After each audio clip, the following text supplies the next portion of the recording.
to start off on the basic backhand throw. We're going to go over the type of grips, what kind of arm motion we're looking for, and also the footwork that's included in throwing a good backhand.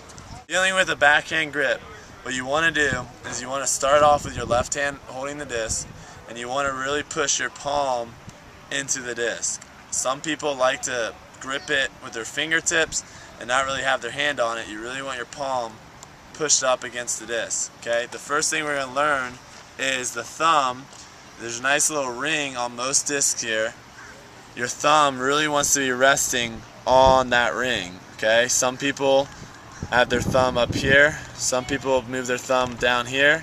You really want the thumb resting right on the ring here. Okay? The next thing we're going to talk about is where the index finger is. Now, a lot of you guys I've seen like to put the index finger on the rim of the disc, okay, and that kind of makes it feel like it's sturdy and stable in your hand. The problem with that is it's going to decrease the amount of spin you can get on the disc.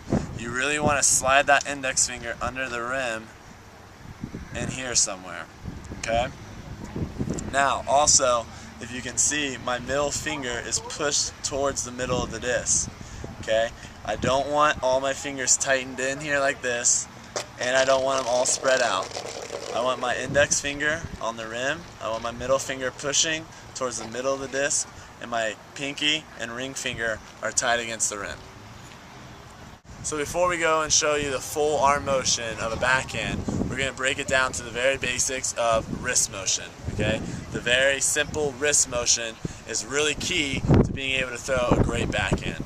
And to do that, once you have your grip in a position where you're comfortable with, what you want to do is you want to stand here, have a partner about 10 yards away from you, stand here with your left and right arm on the disc, release your left arm from it, cock your wrist into your body, don't cock it into your elbow, just cock your wrist back into your body, and then you're going to move forward with your arm, and at the same time you're going to snap with the disc. So forward and snap, forward and snap. Okay, so now we're going to go into the full motion of a backhand. We're going to split up into two parts. The first part, we're just going to talk about what is going on in the upper body. Once you have your wrist snapped down to where you're throwing 10 yards and you're not throwing it with any wobble in the disc and it's firm and stable throughout the full flight motion, you can work on the full motion of the backhand. From here, you want to have the disc to where you're creating a 90-degree angle with your elbow here. And what you're going to do is the first thing is you're going to turn the shoulders. You're going to twist your shoulders here. Rotate the shoulders to where you're facing. Your shoulders now in a line to where you're trying to throw. The disc should not roll up into your elbow. A lot of people like to roll the disc up into your elbow like this. You don't want to do that. Keep it out here at a 90-degree angle. And then you're going to lead with your elbow, lead with the back of your hand, and the last step, you're going to snap with the wrist. And it should be a fluid motion from here to here. So I'm going to turn shoulders, lead with the elbow, snap the wrist.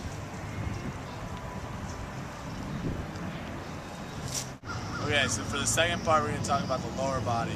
And with the backhand, it's very similar if you played golf. When you're playing golf, you really want to get off the right side of your body. When you come through the ball, you want to start getting off the right side of your body to get that extra power. And the backhand is the same way, except you're going to get it off your left side.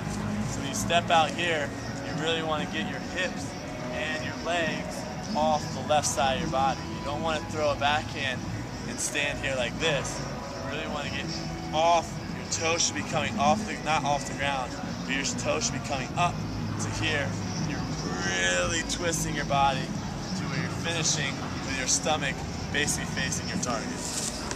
Okay, so now that we know what we're doing with the upper body and the lower body, we're going to put it all together to show you what it looks like when we have everything complete.